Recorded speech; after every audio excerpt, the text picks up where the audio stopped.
हरे कृष्ण। राघव का सूर्य का पटकली भक्ति शास्त्री क्लास में स्वागतम।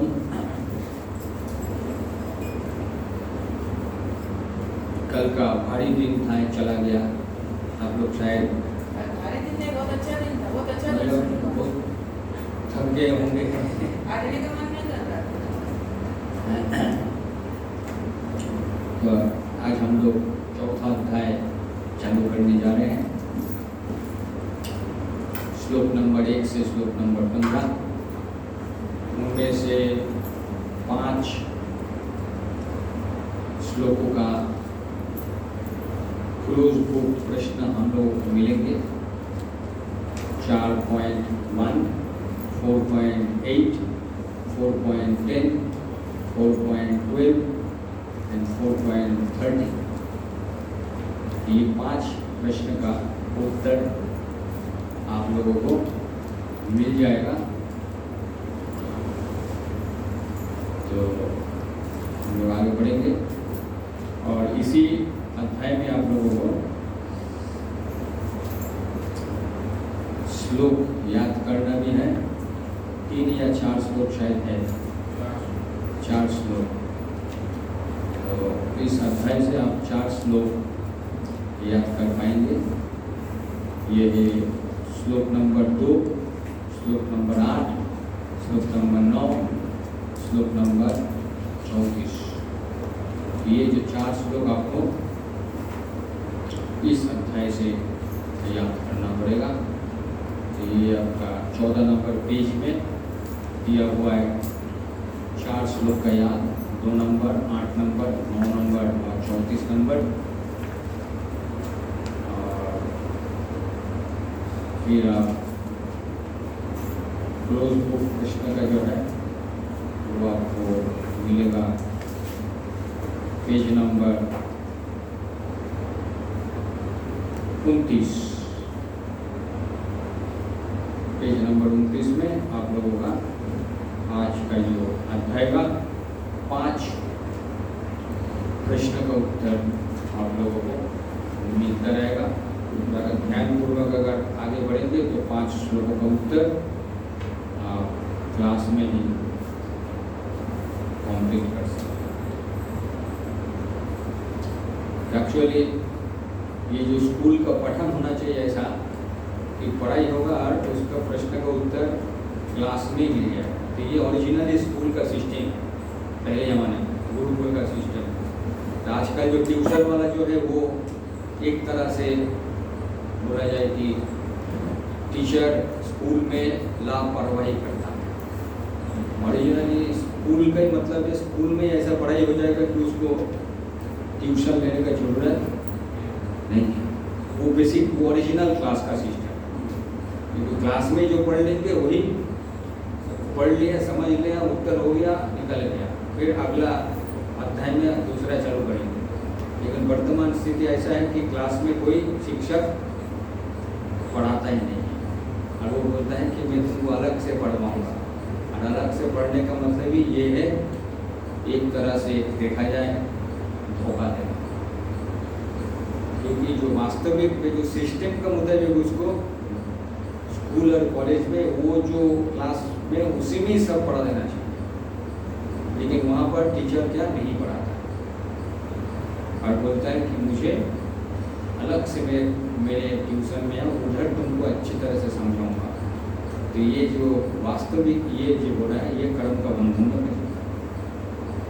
तो जो सिस्टम में दिया हुआ है, सिस्टम में नहीं फॉलो करके अलग से पैसा कमाना, जो सिस्टम में पैसा कमाने का है उसको नहीं, अलग से मेरा घर पे आ जाना इस समय में, उस समय में मैं अच्छी तरह से तुमको समझाऊंगा। तो अभी क्यों नहीं समझेंगे आप?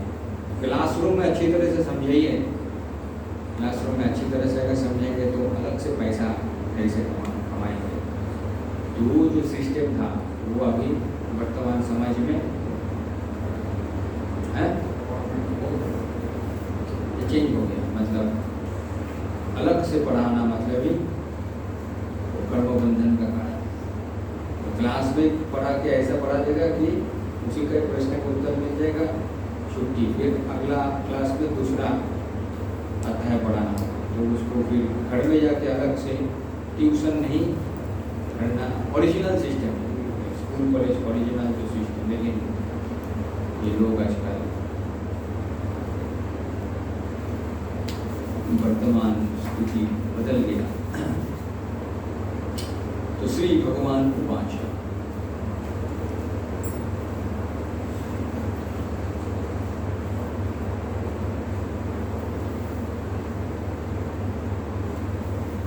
इमं विभस्वत योगम प्रत्यवायम अभयम विभस्मन मनव प्राय मनुष्यावो अब्रवीत। भगवान श्री कृष्ण ने कहा,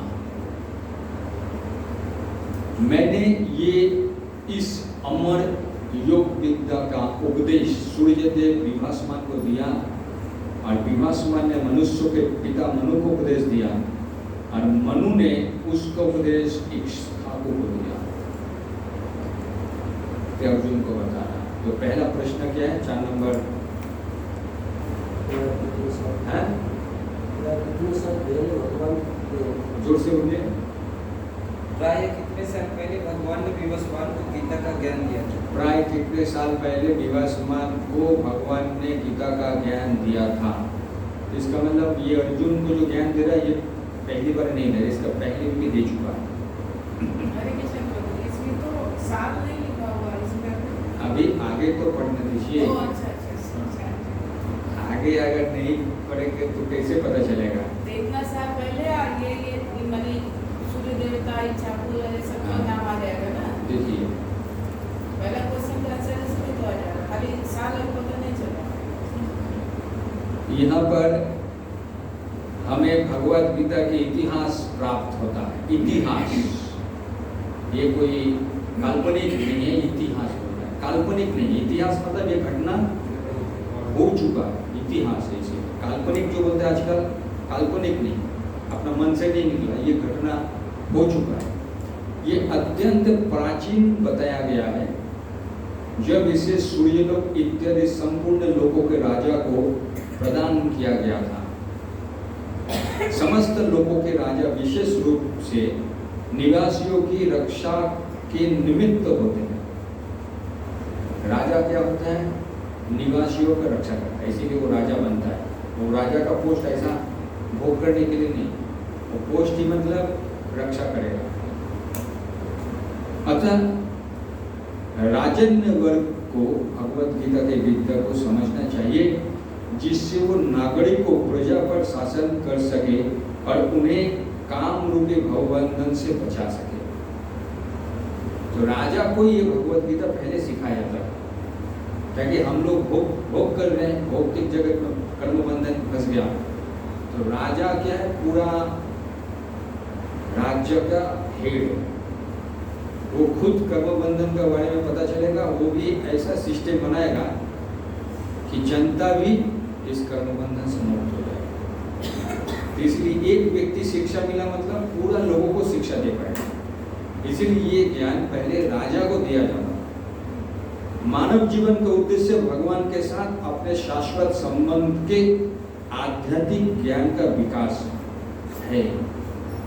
भगवान के साथ जीवन मानव का शाश्वत संबंध, शाश्वत ये संबंध ऐसा कोई नया संबंध नहीं, बहुत पुराना संबंध, शाश्वत अनादिकाल से हम लोग का साथ भगवान का संपर्क है।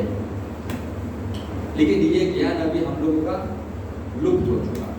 तो आध्यात्मिक ज्ञान का विकास है और सारे राज्य तथा समस्त लोगों के शासनाध्यक्ष को चाहिए कि शिक्षा, संस्कृति तथा भक्ति द्वारा नागरिकों को ये पाठ पढ़ाए।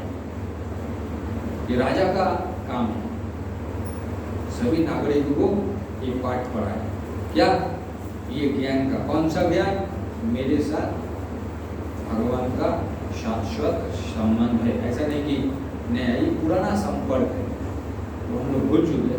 अब ये आध्यात्मिक ज्ञान राजा प्राप्त करेगा, राजा अपना प्रजा को बताएगा।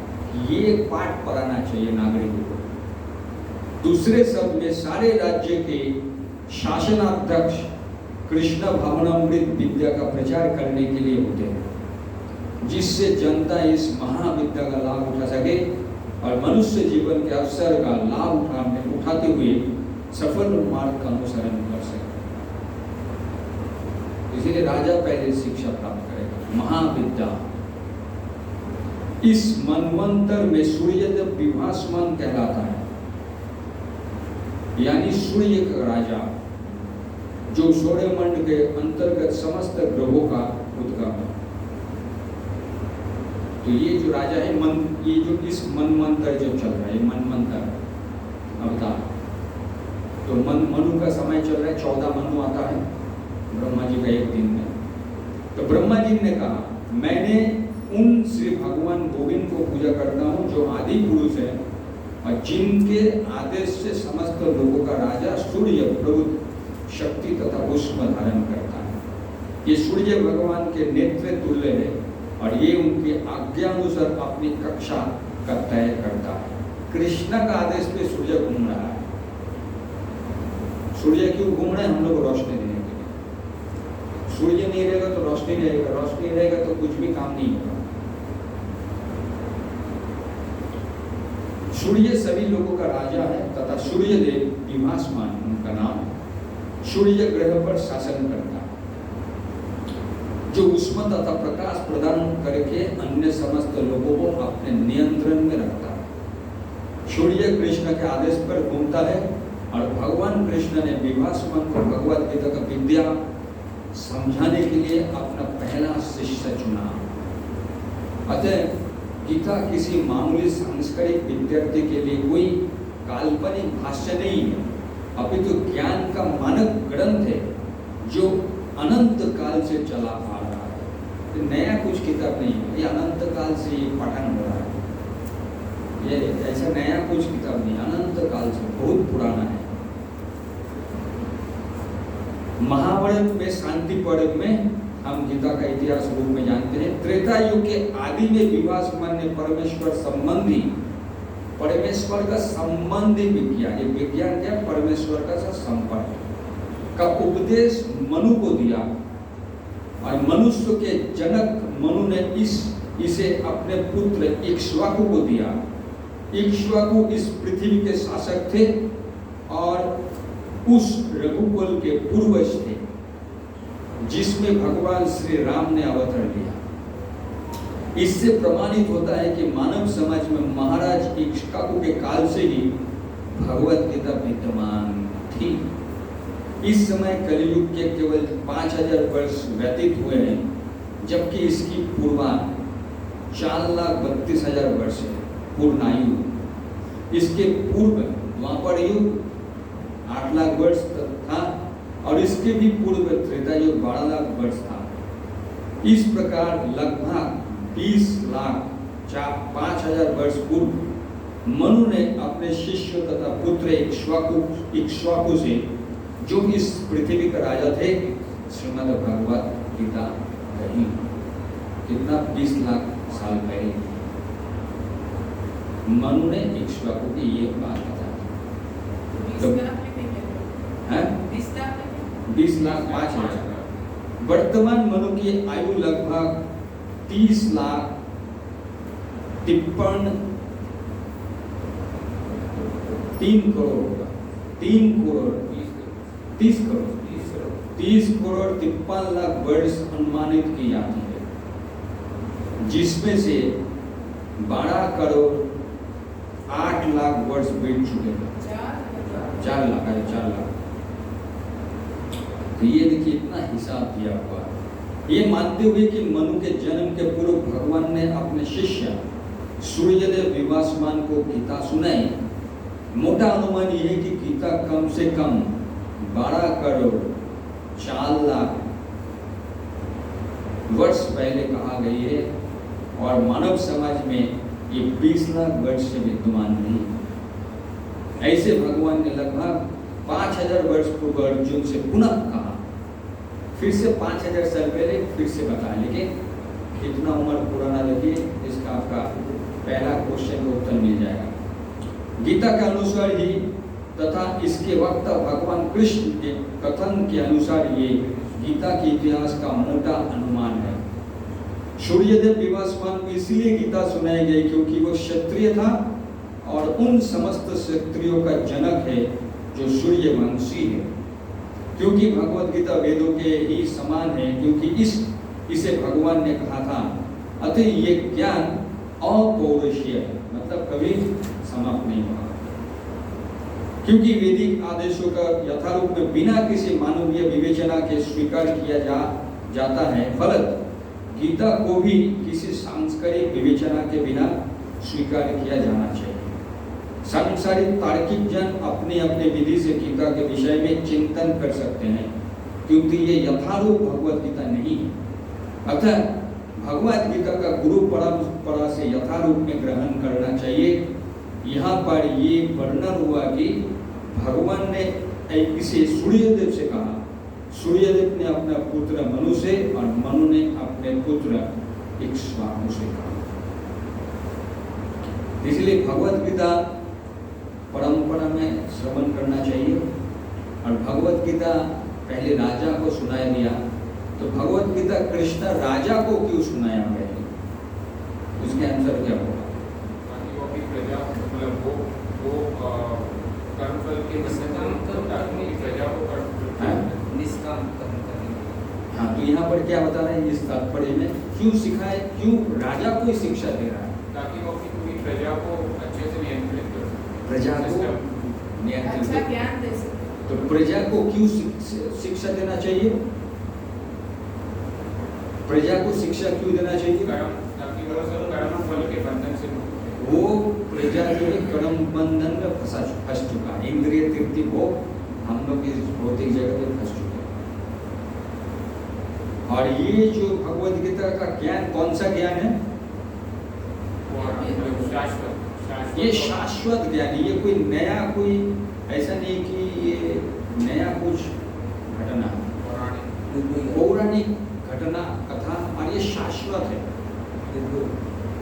अभी नया कुछ नहीं। 20 साल 20 लाख 20 करोड़ साल पहले, इतना साल पहले ये बताए थे सूर्यदेव। राजा को सुना रहा है, लेकिन मानव समाज में मानव जाति जो राजा जो है पूरा नियंत्रण करता है, सब प्रजा को यहाँ से मुक्त कर सके, इसके कारण भगवत गीता है। और भगवत गीता का कृष्णा क्या बोला है, किसका साथ किसका संबंध है? शाश्वत संबंध। किसका साथ शाश्वत संबंध है? ईश्वर का जीवात्मा के संबंध के साथ। तो हम लोग जो आत्मा है, आत्मा का साथ वास्तविक कृष्ण का शाश्वत संबंध है। और वो संबंध हम लोग अभी क्या हो गया? भूल गया। और उनको याद दिलवाने के लिए ये आध्यात्मिक ज्ञान समझ में आया। ये है ओरिजिनल भगवत गीता का। और इसको किसका माध्यम से हमको सुनना चाहिए? परंपरा का माध्यम से सुनना चाहिए। जैसे सूर्यदेव ने सुना, सूर्यदेव ने मनु को दिया, मनु ने सुना, मनु ने इक्ष्वाकु को दिए। तो ऐसी परंपरा में ये भगवत गीता का ज्ञान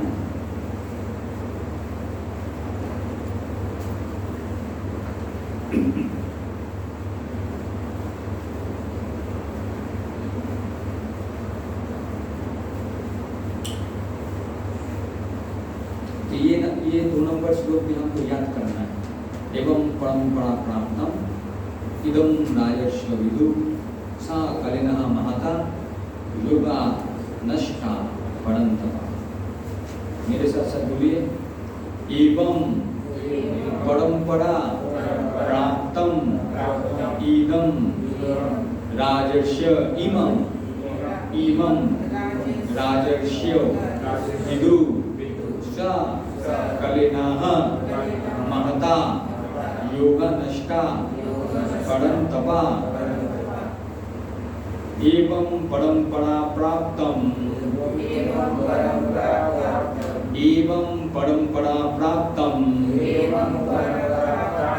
इमं राजर्षया विदु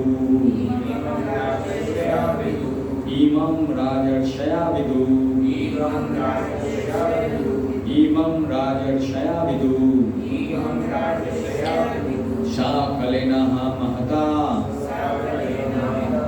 शाकलेन महता शाकलेन महता योगा नष्टा परन्तपा योगा नष्टा परन्तपा एवं परंपरा प्राप्तम् इमं राजर्षया विदु शाकलेनः महता योगा नष्टा परन्तपा। यह बहुत कठिन है याद करना। बोलिए थोड़ा सा बिना देखते ही ना बोलिए। ठीक है ठीक है बोलिए बोलिए। हाँ उसके बाद बोलिए बोलिए देखिए मत। हाँ बस बोलिए। एवं परंपरा प्राप्त इमं राजसु विदुः सकलेन महता योगो नष्टा परन्तपा। बोलिए। एवं परंपरा प्राप्त इमं राजसु विदुः सकलेन महता योगो नष्टा परन्तपा। बस कठिन है आप बोलिए। एवं परंपरा प्राप्तम् इमं राजर्षया विदुः सकलेन महता योगो नष्टा परन्तपा। बोलिए। एवं परंपरा प्राप्त राजर्षि बोलिए। बोलिए। नाम महान बोलिए।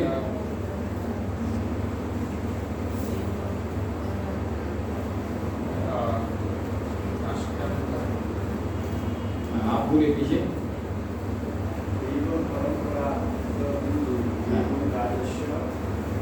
बोलिए बोलिए। हाँ हाँ बोलिए।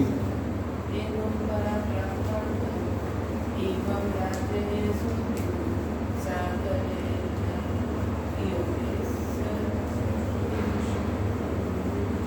बोलने से देखिए बोलने तो कम से कम कोई व्यक्ति एक शब्द याद हुआ, बोलने से 2 शब्द याद हुआ, बोलने से 3 शब्द याद हुआ, बोलने से 4 शब्द याद हुआ, बोलने से 1 लाइन याद हो गया, बोलने से 2 लाइन याद हो गया। इसका मतलब थोड़ा प्रैक्टिस करने से आपका 4 लाइन याद हो गया। इसीलिए मैंने बोलने बोला कि ऐसे कुछ भी गलती हो लेकिन बोलिए, तो बोलने से आपका याद एक शब्द याद होगा। तो एक शब्द याद होगा दूसरा भी याद हो जाएगा, दूसरा मतलब तीसरा मतलब चौथा मतलब 1 लाइन याद हो गया। 1 लाइन हो गया मतलब 2 लाइन भी याद हो जाएगा, 2 लाइन हो जाएगा मतलब 4 लाइन भी याद हो जाएगा। इसका मतलब एक श्लोक आपका याद हो जाएगा। एवं परंपरा प्राप्तम इमं राजर्षि विदुः शाकलेन महता योगा नष्टा परन्तपा। थोड़ा सा फोकस करने से ही याद है, क्योंकि ये जो है देवलोक में संस्कृत भाषा में बात किया जाता है। देवलोक में स्वर्गलोक में सब संस्कृत में बात करता है, उधर हिंदी ये सब शब्द नहीं चलता, संस्कृत। तो स्वर्गलोक का भाषा है संस्कृत। एवं परंपरा प्राप्तम एवं राजर्षि विदुः शाकलेन महता योगा नष्टा परन्तपा। कृष्णा क्या बोले? इस प्रकार ये परम विज्ञान गुरु परंपरा द्वारा प्राप्त किया गया और राजर्षि ने इसी विधि से उससे समझा। गुरु परंपरा का माध्यम से राजर्षि ने समझा, किंतु काल क्रम में ये परंपरा छिन्न हो गई है। काल क्या करता है? खत्म कर देता है। काल ये जो काल चल रहा है, कली काल, द्वापर काल, त्रेता काल, सत्य काल, ये सब काल है। युग मतलब ये सब काल है। काल का प्रभाव से क्या नष्ट हो? जैसे हम लोग का घर में पंखा रखे, काल का प्रभाव से धूल लग जाता है। ये जो है ये हम लोग को प्रमाण करता है कि ये दुनिया क्या है, समय का साथ साथ नष्ट हो रहा है। कोई भी नहीं ऐसा रख देंगे तो वो ऐसे ही रहेगा, वो धीरे धीरे धूल बन जम जाएगा, धीरे धीरे सूख जाएगा, धीरे धीरे विनष्ट हो जाता है। तो काल का ही प्रभाव, काल ही ऐसा है, कोई भी हम फल रखिए, काल का प्रभाव से क्या हो जाएगा, वो धीरे धीरे सिद्ध हो जाएगा। लेकिन फिर भी हम लोग सपना देखता है क्या, हमको भविष्य में बहुत आनंद मिलेगा, लेकिन काल ही ऐसा है कि हमारा सब कुछ सिद्ध होता है। तो काल कब छिन्न हो गया, ये ज्ञान छिन्न हो गया, अतः ये विज्ञान यथारूप में लुप्त हो गया। लगता है कि ये लुप्त हो गया, छिन्न हो गया, काल ने सब छिन्न कर दिया, लगा कि लुप्त हो गया, ज्ञान अभी तक किसी का पास शायद नहीं है, लुप्त हो गया। यह स्पष्ट कहा गया है कि गीता विशेष रूप से राजर्षियों के लिए थी, क्योंकि वो इसका उपयोग प्रजा के ऊपर शासन करने में करते थे। प्रजा को शासन करने का टाइम में ये भी बोलता था, ये भी पढ़ना है, मतलब कंपल्सरी बोलता था कि तुमको भी गीता पढ़ना पड़ेगा। राजा लोग बोलते थे तुमको गीता, ये शासन में था, है? अभी काल का प्रभाव से खत्म हो गया है, काल का प्रभाव से खत्म। निश्चय ही भगवत गीता कभी भी आसुरी पुरुषों के लिए नहीं थी, जिनसे किसी को भी इसका लाभ ना मिलता और जो अपने अपने सनक के अनुसार विभिन्न प्रकार की विवेचना करते हैं। अतः जैसे ही असाधु भाष्यकारों के निहित स्वार्थ से गीता का मूल उद्देश्य उच्छिन्न हुआ, वैसे ही पुनः गुरु परंपरा स्थापित करने का आवश्यकता प्रतीत हुई। क्योंकि असाधु जो है, जो परंपरा में नहीं है, वो भी उसका हाथ में भगवत गीता आया और वो उसके ऊपर टीका टिप्पणी करना, भाष्य लिखना चालू किया। और किसके लिए? अपना स्वार्थ के लिए वो लोग लिखा। जो संबंध, जो कृष्ण का साथ जो आत्मा का जो संपर्क स्थापित करना है, वो ही भगवत गीता का मूल उद्देश्य। लेकिन मैं भी भगवत गीता मुझे मिला, मेरे मन में जो इच्छा है उसी के ऊपर मैंने टिप्पणी करना चालू किया, और उससे क्या हो गया, अपना स्वार्थ उस गीता में लिख दिया, अपना स्वार्थ लिख रहा हूँ। लेकिन वास्तविक में कृष्ण क्या चाहते हैं कि कृष्ण का साथ जो ये शाश्वत काल से जो संपर्क बना हुआ है, वो ज्ञान भगवत गीता का माध्यम से नागरिकों के पास पहुंचे। अपना खुद का भाषा नहीं देना चाहिए कि मैं अपना बुद्धि लगाऊंगा, क्योंकि मैं अपना बुद्धि लगाने से ये परेशानी होगा। क्यों? ये दुनिया किससे बना हुआ है? ये तीन भूमि से बना हुआ है। और मैं भी अगर कृष्ण का साथ संपर्क नहीं है तो मेरा भी परिस्थिति क्या है? मैं भी तीन गुण में फंसा हुआ हूँ। और मैं तीन गुण में फंसा हुआ मतलब मेरा भी हृदय में तीन गुणों का प्रति, इस भौतिक जगत का प्रति आसक्ति है। और इस भौतिक जगत के प्रति आसक्ति मतलब इस भौतिक जगत को मैं भोग करना चाहता हूँ। और वही भगवत गीता का मैं अभी लिखना चालू किया।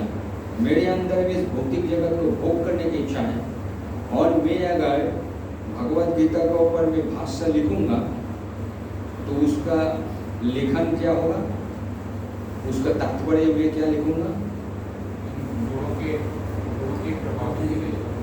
मैं गुण का प्रभावित में हूँ तो मैं उसका टीका क्या लिखूंगा?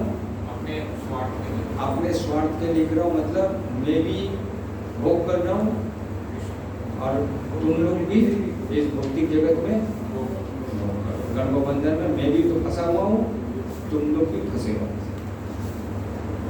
तो इसीलिए वो निहित शाश्वत अपना स्वार्थ के लिए जो भगवत गीता लिखा। इसीलिए प्रभुपाद ने बोल रहे हैं कि गुरु परंपरा स्थापित करने का आवश्यकता प्रतीत हुई। तो गुरु परंपरा, कृष्ण ये श्लोक में बोले गुरु परंपरा का माध्यम से ये गीता का ये जो है ज्ञान आया है, उसको पुनर्स्थापित करना पड़ेगा।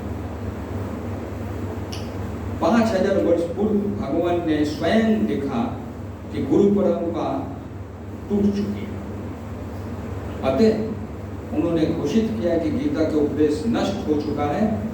इसी प्रकार इस समय गीता के इतने संस्करण उपलब्ध हैं, विशेषताएं अंग्रेजी में, कि उनमें से प्राय सभी प्रामाणिक गुरु परंपरा के अनुसार नहीं, वो परंपरा से नहीं है, अपना लिखता है किताब।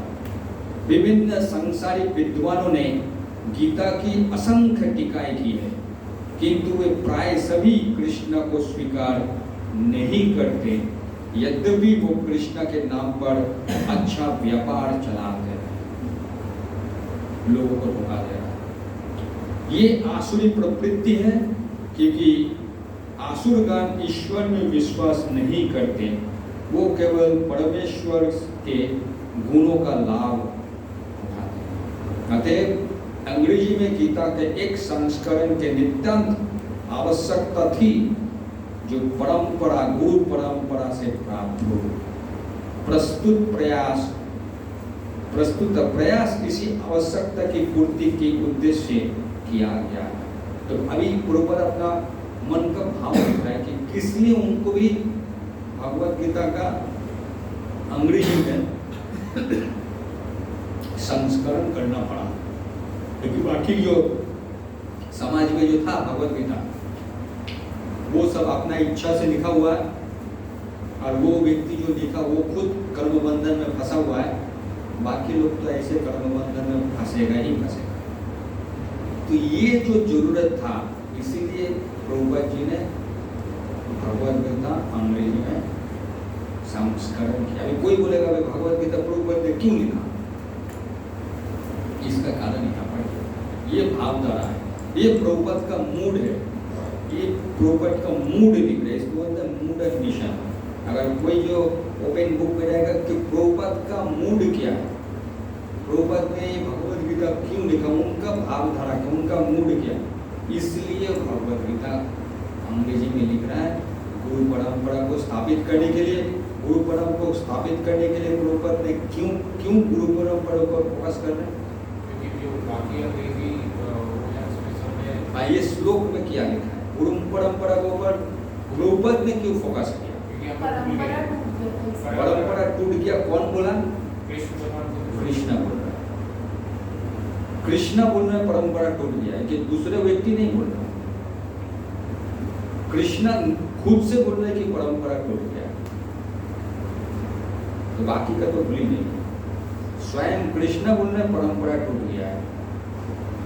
इसीलिए वो परंपरा को पुनर्स्थापित करने के लिए कृष्ण ने ही फिर से बोल रहा कि ये अर्जुन मैं तुमको बता रहा हूँ, यहाँ से फिर से वो परंपरा चालू होगा। तो परंपरा टूट क्यों गया, किसके कारण, काल का चक्र। तो काल चक्र ऐसा है, सब कुछ नष्ट करेगा, तो पुनर्स्थापित किया। तो ये है प्रभुपाद का धारा, कृष्ण का जो धारा को आगे बढ़ाते हुए प्रभुपाद ने वही गुरु परंपरा का ऊपर उन्होंने संस्करण भगवत गीता अंग्रेजी में किया। तो कृष्ण जो है, कृष्ण का बारे में सुनना चाहिए, कृष्ण जो बोल रहे थे। इसीलिए हम लोगों का जो भगवत गीता है, भगवत गीता यथारूप, लोग पूछता है बात यथारूप क्यों है भाई, भगवत गीता तो भगवत गीता है, तो वो भगवत गीता पढ़ो और ये भगवत गीता पढ़ो, दोनों में जमीन आसमान का फर्क पड़ेगा। क्योंकि वो कृष्ण बोल रहे परंपरा में सीखना चाहिए, लेकिन वो व्यक्ति अपना खुद का इच्छा का ऊपर लिख रहा है, वो परंपरा में नहीं लिख रहा है। तो अगर परंपरा में अगर भगवत गीता नहीं लिखा जाएगा तो उसमें असुविधा क्या होगा, आसुरी प्रवृत्ति पावर एक होगा, और जीवात्मा का क्या होगा, हम लोगों का हम लोग बद्ध जीवात्मा ही रहेंगे, हम लोगों का मुक्ति नहीं होगा, रास्ता मिलेगा। इसीलिए परंपरा में हम लोगों को ये ज्ञान प्राप्त होना। प्रस्तुत प्रयास इसी आवश्यकता की पूर्ति के उद्देश्य से किया गया। भगवत गीता यथारूप मानवता के लिए महान वरदान है, किंतु यदि इसे मानसिक चिंतन समझा जाए तो ये समय का अपव्यय होगा।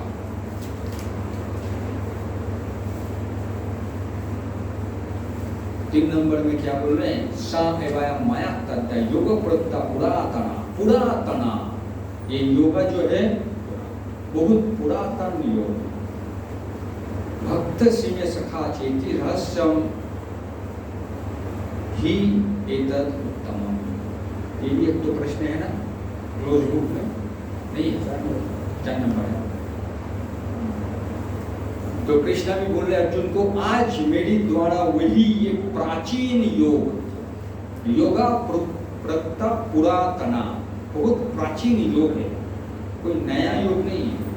और ये योग कब कब बताया गया था, कब कितने साल पहले? 5 वो अर्जुन को बताया, उसके पहले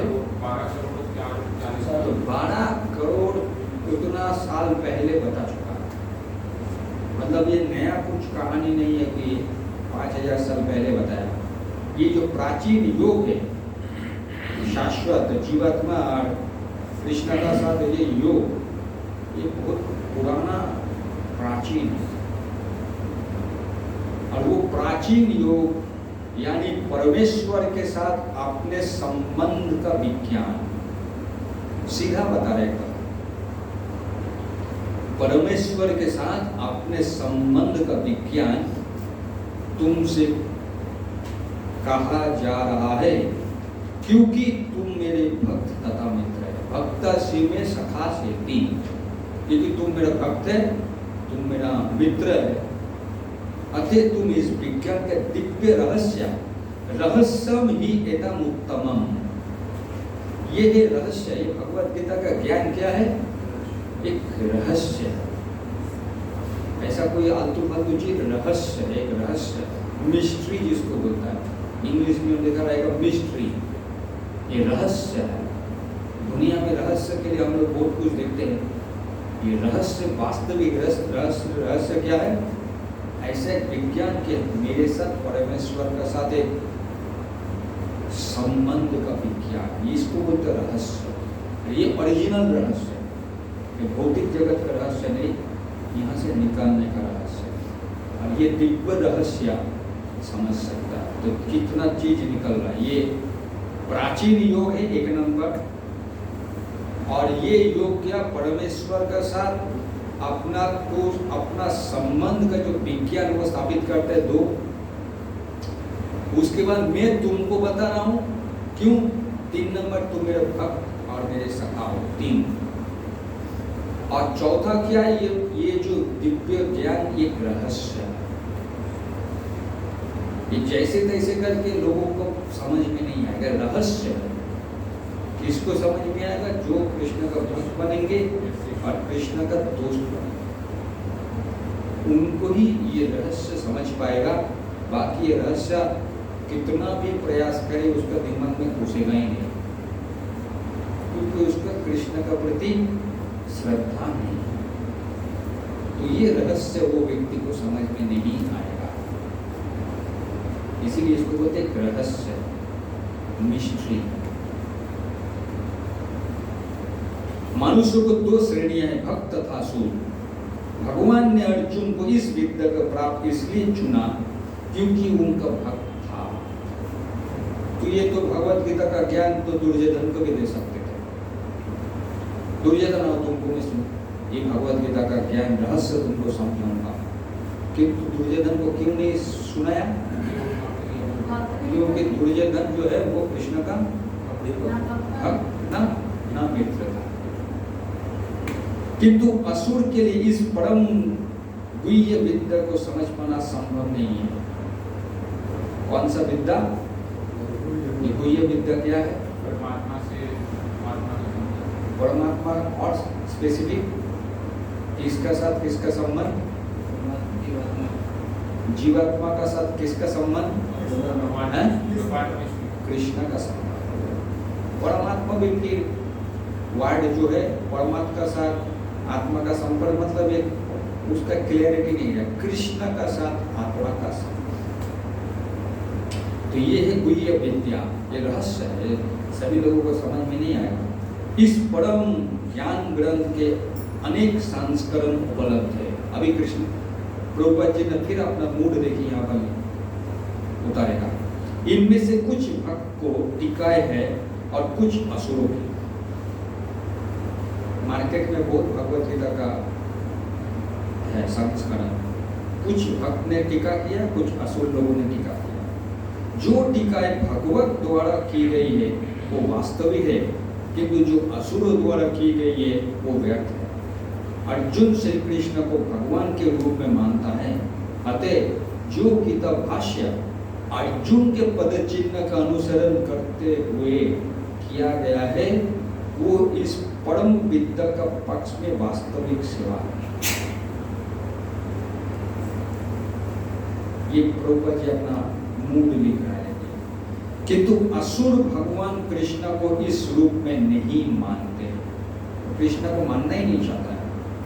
वो कृष्ण के विषय में तरह तरह की मनगढ़ंत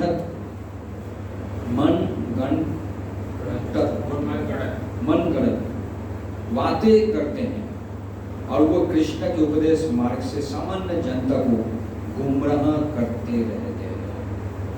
ये सामान्य जनता गुमराह हो गया। इसी कुमार्ग से बचने के लिए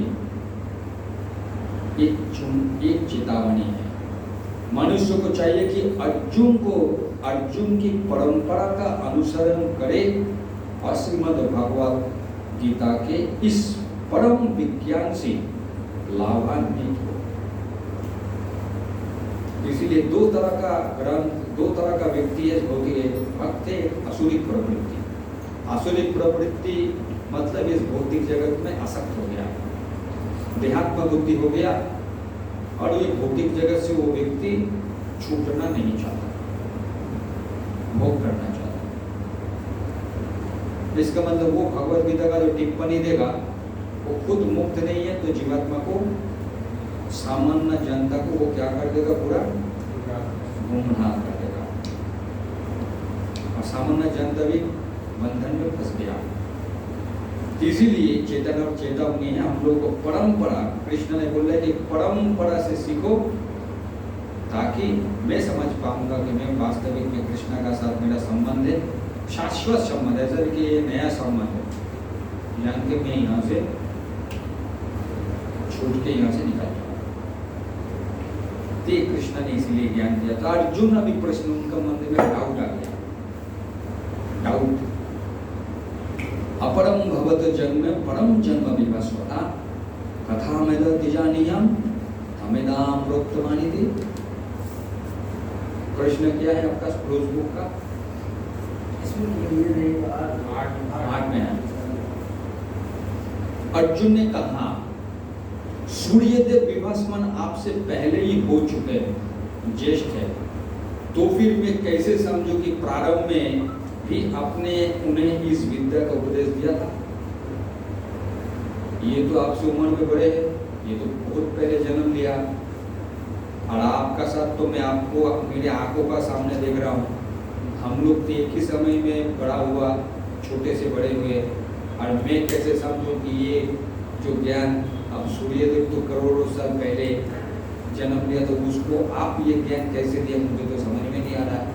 मैं हम दोनों एक साथ दोस्त हैं, लेकिन ये ज्ञान आप सूर्यदेव को क्यों दिया, कैसे दिए, ये तो मेरे दिमाग में काम नहीं कर रहा।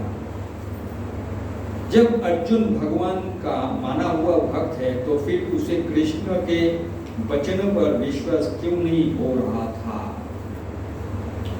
भक्त है लेकिन फिर भी विश्वास नहीं हो रहा है। देखिए समझने वाला चीज है, भक्त है फिर भी विश्वास नहीं हो रहा है। अरे ये सूर्यदेव का ज्ञान दिए हैं, वो तो करोड़ों साल पहले आए थे, आप तो मेरे को तो आपका, मेरे सामने तो आपको दिख रहा है। कुछ दिन पहले तो आपका जन्म हुआ, जैसे मुझे दिखा, मेरा भी जन्म हुआ कुछ दिन पहले। अरे करोड़ों साल पहले सूर्यदेव आए थे, उसको ये ज्ञान आपका कैसे दे दिया? तो भक्तों के मन में उनका डाउट आ गया। तथ्य है ये है कि अर्जुन ये जिज्ञासा अपने लिए नहीं कर रहा है, अभी ये जिज्ञासा उन सबों के लिए है जो भगवान में विश्वास नहीं करते, अथवा उन असुरों के लिए है जिन्हें ये विचार पसंद नहीं है कि कृष्ण को भगवान माना जाए। उन्हीं के लिए अर्जुन ये बात इस तरह पूछ रहा है मानो वे स्वयं भगवान या कृष्ण से अवगत ना हो। जैसे कि 10वें अध्याय में स्पष्ट हो जाएगा, अर्जुन भले भले जानता था कि कृष्ण भगवान है और वे प्रत्येक वस्तु के मूल स्रोत तथा ब्रह्मा की चरम सीमा है, ब्रह्म की चरम सीमा है। निस्संदेह कृष्ण इस पृथ्वी पर देवकी के पुत्र रूप में ही अवतीर्ण हुए। सामान्य व्यक्ति के लिए यह समझ पाना अत्यंत कठिन है कि कृष्ण किस प्रकार उसी शाश्वत आदि पुरुष भगवान के रूप में बने रहे। किसी को समझ में नहीं आएगा सामान्य कि शाश्वत है, आदि पुरुष है, तो बहुत पुराना है, वो साधारण लोगों को समझ में नहीं आता। अतः इस बात को स्पष्ट करने के लिए ही अर्जुन ने कृष्ण से ये प्रश्न पूछा, जिससे वही प्रामाणिक रूप में बताए। प्रामाणिक मतलब वो कन्फर्म, इसमें कोई गलती नहीं, ये में 100% ये, इसीलिए इसका आंसर देंगे। कृष्ण परम प्रमाण है, ये तथ्य आज ही नहीं अनंत काल से सारे विश्व द्वारा स्वीकार किया जाता रहा है। केवल असुर ही इसे अस्वीकार करते रहे हैं। जो भी हो, क्योंकि कृष्ण सर्वस्वीकृत परम प्रमाण है, अतः अर्जुन उन्हीं से प्रश्न करता है, जिससे कृष्ण स्वयं बताए और असुर तथा उनके अनुयायी जिस भांति अपने लिए तोड़ मरोड़ करके उन्हें प्रस्तुत करते रहे हैं, उससे बचा जा सके। आजकल जो भगवत गीता तोड़ मरोड़ करके लिखता है, इसलिए हम लोग का किस्मत है कि प्रभुपाद का गीता हम लोग को पास मिला। ये तो पता नहीं कौन सा किताब में तक कहाँ पर भटकते रहते हैं। तो ये प्रत्येक व्यक्ति के लिए आवश्यक है कि अपने कल्याण के लिए ये कृष्ण विद्या को जाने। प्रत्येक व्यक्ति के लिए आवश्यक है अपना कल्याण के लिए कृष्ण विद्या को जाने। अतः जब कृष्ण स्वयं अपने विषय में बोल रहे हैं तो ये सारे विश्व के लिए शुभ है। खुद अपने बारे में कृष्ण भी बताएंगे। कृष्ण द्वारा की गई इसी व्याख्या असुरों के भले ही विचित्र लगे, क्योंकि वो अपने ही दृष्टिकोण से कृष्ण का अध्ययन करते हैं, किंतु जो भक्त है वो शाश्वत कृष्ण द्वारा उच्चरित वचनों का हृदय से स्वागत करते हैं। जो कृष्ण बोला हम स्वागत करें। भक्तगण कृष्ण के ऐसे प्रामाणिक वचनों की सदा पूजा करेंगे, क्योंकि वो लोग उनके विषय में अधिक जानने के लिए उत्सुक रहते हैं। इस तरह नास्तिकगण जो कृष्ण को सामान्य व्यक्ति मानते हैं, वो भी कृष्ण को अति मानव, सच्चिदानंद विग्रह, दिव्य, त्रिगुणातीत तथा दिक्काल के प्रभाव से परे समझ सकेंगे। जो नास्तिकगण भी धीरे धीरे समझ पाएगा। अर्जुन को कोटि के श्री कृष्ण भक्त को भी श्री कृष्ण के दिव्य स्वरूप के विषय में कोई भ्रम नहीं हो सकता। अर्जुन द्वारा भगवान के समक्ष ऐसा प्रश्न उपस्थित करने का उद्देश्य उन व्यक्तियों को नास्तिकतावादी प्रवृत्ति को चुनौती देना था, जो कृष्ण को भौतिक प्रकृति के गुणों के अधीन एक सामान्य व्यक्ति मानते हैं। तो उन लोगों के लिए अर्जुन ने प्रश्न कर दिया। 5वां नंबर श्लोक कृष्ण भी क्लियर बताएगा। श्री भगवान उवाचा, मेरे साथ बोलिए, श्री भगवान उवाचा बहुनि मे व्यातीत्यानि जन्मानि तव अर्जुना तान्यहं वदे सर्वाणि ना त्वं वेत्ति परन्तपा। श्री भगवान ने कहा, क्या कहा? तुम्हारे तथा मेरे अनेक जन्म हो चुके हैं, बहुत जन्म हो चुका है। ये भगवत गीता का कौन सा नंबर श्लोक में है?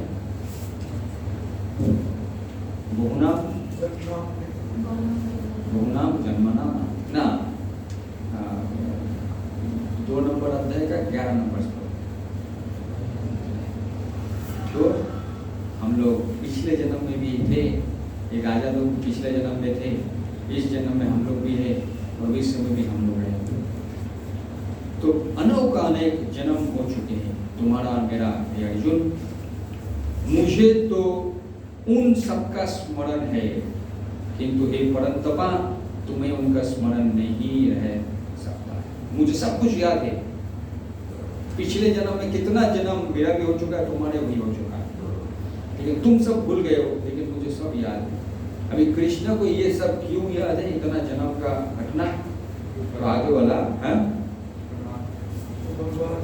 तो उनके आगे वाला श्लोक में इसका वर्णन करेंगे। अजो अपि सन अव्ययात्मा भूतानाम ईश्वरा अपि सन प्रकृतिं स्वयं अधिष्ठाय संभवमि आत्ममाया। तभी कृष्ण बता रहे हैं, यद्यपि मैं अजन्म तथा अविनाशी, मेरा जन्म नहीं होता। तो कृष्ण का जन्म नहीं होता है, अजन्म है। यद्यपि मैं अजन्म तथा अविनाशी हूं और यद्यपि मैं समस्त जीवों का स्वामी हूं। स्वामी का मतलब भूतानाम ईश्वरा, परमेश्वर। तो भी प्रत्येक युग में संभवामि आत्मा माया, मैं अपने आदि दिव्य रूप में प्रकट होता हूं। संभवामि आत्मा माया, अपने अंतरंग शक्ति से, अपना अंतरंग शक्ति से कृष्णा आते। वो अजन्मा है, लेकिन फिर भी वो इस भौतिक जगत में क्या है, प्रत्येक युग में संभवामि आत्मा माया, अपना अंतरंग शक्ति से वो प्रकट होता है।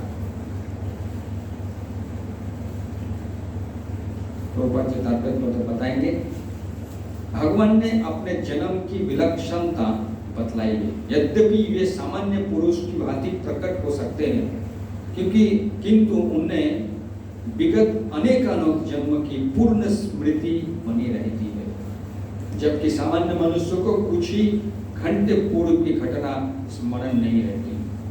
यदि कोई पूछे कि एक दिन पूर्व इसी समय तुम क्या कर रहे थे, तो सामान्य व्यक्ति के लिए इसका तत्काल उत्तर दे पाना कठिन होगा। उसे उसको स्मरण करने के लिए अपनी बुद्धि को कूट देना पड़ेगा कि वो एक काल इसी समय क्या कर रहा था। फिर भी लोग प्राय अपने को ईश्वर या कृष्ण घोषित करते रहते हैं। मनुष्य को ऐसी निरर्थक घोषणाओं से भ्रमित नहीं होना चाहिए। अब भगवान दोबारा अपनी प्रकृति या स्वरूप की व्याख्या करते हैं। खुद अपना बारे में कृष्ण बता रहे हैं, मैं अजन्मा हूं और मेरा दिव्य अंतरंग शक्ति से मैं जन्म लेता हूं। प्रकृति का अर्थ स्वभाव तथा स्वरूप दोनों है। भगवान कहते हैं कि वो अपने ही शरीर में प्रकट होते हैं, खुद का ही शरीर है। वे सामान्य जीव की भांति शरीर परिवर्तन नहीं करते। इसमें देखिए कि एक आंसर आप लोगों को मिलेगा। सामान्य जीव के भांति अपना शरीर परिवर्तन नहीं करता है। वो जो अपना ही वो दिव्य शरीर है, उसी शरीर से वो प्रकट होता है। इस जन्म में बद्ध जीव का एक प्रकार का शरीर हो सकता है, किंतु अगले जन्म में दूसरा शरीर रहता है। भौतिक जगत में जीव का कोई स्थायी शरीर नहीं है, अपितु वो एक शरीर से दूसरे शरीर में देहांतकरण करता रहता है। किंतु भगवान ऐसा नहीं करते। जब भी वो प्रकट होता है तो अपनी अंतरंग शक्ति से वो अपने उसी शरीर में प्रकट होते हैं।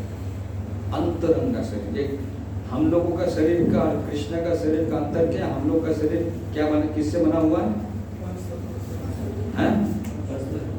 हम लोग का शरीर पंचतत्व प्रकृति से बना हुआ है, लेकिन कृष्ण का शरीर इससे क्या बना? कृष्ण का शरीर कौन सा शक्ति से बना हुआ? अंतरंग शक्ति से बना हुआ है।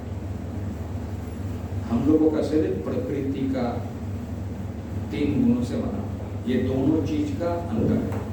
कृष्ण का शरीर प्रकृति का 3 गुणों से बना नहीं, वही अंतरंग शक्ति का ही बना है। लेकिन हम लोग प्रकृति का 2 गुणों से, ये प्रकृति के देन है, ये प्रकृति से। तो ये जो है हम लोगों का और कृष्ण का शरीर में। दूसरे शब्द में श्री कृष्ण इस जगत में अपने आदि शाश्वत स्वरूप में दो भुजाएं में बांसुरी धारण किए अवतरित होते हैं। वो इस भौतिक जगत से निष्कलुषित रहकर अपने शाश्वत शरीर सहित प्रकट होते हैं। इसमें कलुषित नहीं होता है। इस भौतिक जगत में हम लोग कलुषित हो गए, हमारा कलुषित हो गया, हम भौतिक 3 गुणों में हम लोग कलुषित हो गए। लेकिन कृष्णा इस भौतिक जगत से कलुषित नहीं रहते हैं, वही शाश्वत शरीर रहते हैं, 3 गुणों के ऊपर नहीं रहते हैं। यद्यपि वो अपने उसी दिव्य शरीर में प्रकट होते हैं और ब्रह्मांड के स्वामी होते हैं, तो भी ऐसा लगता है कि वो सामान्य जीव की भांति प्रकट हो रहे हैं।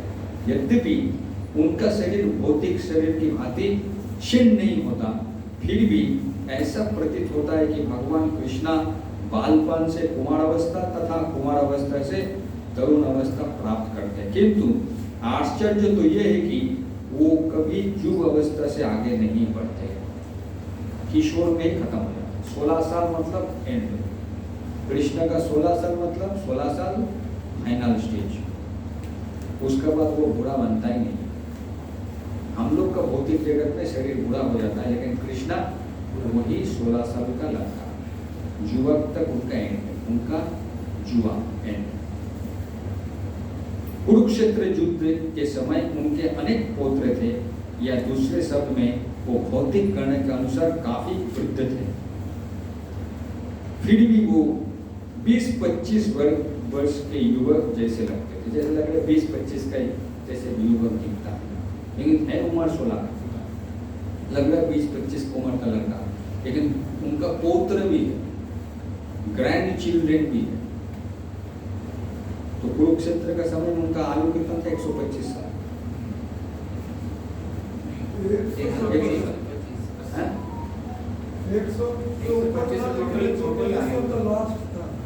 तो 100 को ऊपर ही होगा, तो फिर भी दिख रहा है कि जैसे युवक ऐसे जैसे। हमें कृष्ण की वृद्धावस्था को कोई चिन्ह नहीं दिखता, क्योंकि वो कभी भी हमारे समान वृद्ध नहीं होते। यद्यपि वो 3 काल में, भूत, वर्तमान तथा भविष्य काल में सबसे वयोवृद्ध पुरुष है, सबसे वयोवृद्ध पुरुष है, लेकिन फिर भी उसको लगता है बूढ़ा हो गया। ना तो उनका शरीर और ना ही बुद्धि कभी क्षीण होती है या बदलती है। उनका शरीर भी बदलता नहीं है, उसकी बुद्धि भी बदलता नहीं है। अतः यह स्पष्ट है कि इस जगत में रहते हुए भी वो उसी अजन्मा सच्चिदानंद रूप वाले हैं, जिनके दिव्य शरीर तथा बुद्धि में कोई परिवर्तन नहीं होता, ना शरीर में ना बुद्धि में परिवर्तन होता। वस्तुतः उनका आविर्भाव और तिरुभाव सूर्य के उदय तथा अस्त के समान है, जो हमारे सामने से घूमता हुआ हमारी दृष्टि से उछल हो जाते हैं। जब सूर्य हमारी दृष्टि से क्या बोलते हैं उसको, उज्जल रहता है, तो हम सोचते हैं कि सूर्य अस्त हो गया, और जब वो हमारे समक्ष होता है तो हम सोचते हैं कि वो क्षितिज में है। वस्तुतः सूर्य स्थिर है, किंतु अपनी अपूर्ण एवं त्रुटिपूर्ण इंद्रिय के कारण हम सूर्य का उदय और अस्त होते परिकल्पित करते हैं। तो ये जो है इसको बोलते उपमा, इसको बोलते प्रभुपाद ने उपमा दिया, सूर्य का साथ उपमा दे रहा है। और क्योंकि भगवान को प्राकट्य तथा तिरोधान सामान्य जीव से भिन्न है, अतः स्पष्ट है कि वो शाश्वत है, अपनी अंतरंग शक्ति के कारण आनंद स्वरूप है, और इस भौतिक प्रकृति द्वारा कभी कलुषित नहीं होते। वेदों द्वारा भी पुष्टि की जाती है कि भगवान अजन्मा होकर भी अनेक रूप में अवतरित होते रहते हैं। वैदिक साहित्य से भी पुष्टि होता है कि यद्यपि भगवान जन्म लेते प्रतीत होते हैं, किंतु तो भी वो शरीर परिवर्तन नहीं करते। श्रीमद् भागवतम में वे अपनी माता के समक्ष नारायण रूप में 4 भुजाओं तथा ऐश्वर्य से युक्त होकर प्रकट होते हैं। षड ऐश्वर्य उनका आद्य शाश्वत रूप में प्रकट उनकी अहेतु की कृपा है जो जीवों को प्रदान की जाती है, जिससे वो भगवान के यथारूप में अपना ध्यान केंद्रित कर सके, ना कि निर्विशेषवादियों द्वारा मनोधर्म या कल्पनाओं पर आधारित रूप में। विश्व कोश के अनुसार माया या आत्मा माया शब्द भगवान की अहेतु की कृपा का सूचक है। भगवान अपने समस्त पूर्व आविर्भाव तिरुभाव से अवगत रहते हैं, किंतु सामान्य जीव को जैसे ही नवीन शरीर प्राप्त होता है वो अपने पूर्व शरीर के विषय में सब कुछ भूल जाता है।